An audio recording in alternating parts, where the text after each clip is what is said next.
Happy new year. এই সারাদিন তো বাহিরে টোটো কোম্পানির মতো ঘোরো, তো বাসায় আসতে তো দেরি হয় কে? আসলে আজকে হ্যাপি নিউ ইয়ার, নতুন বছর 2026। এর জন্য তোমার জন্য একটা গিফট কিনতে গেছিলাম বাজারে, আসতে দেরি হয়ে গেছে।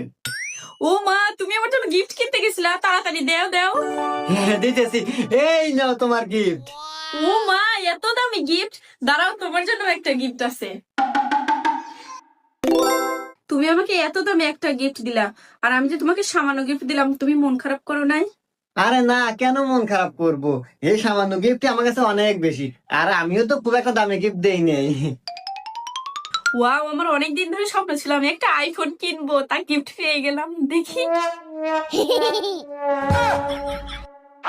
15 দিন তুমি গোসল করো না, তাই সাবানা সোবা দিছি, গা ঘষে টুপ দিও, গাওতে গুগু গন্ধ।